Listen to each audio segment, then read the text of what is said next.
knife naman po ito mga idol. Ito po ay may habang 9 inches blade lang po. Yan po yung kinalabasan niya.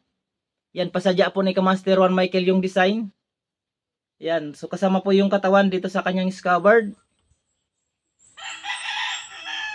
At ito yung blade niya mga idol. Yan, so ito nga po ay may habang 9 inches blade. Yan, so marami pong salamat sa Kamaster Juan Michael. Ito na po ang iyong pinagawa. Tapos na po. Napakaganda po ng kinalabasan.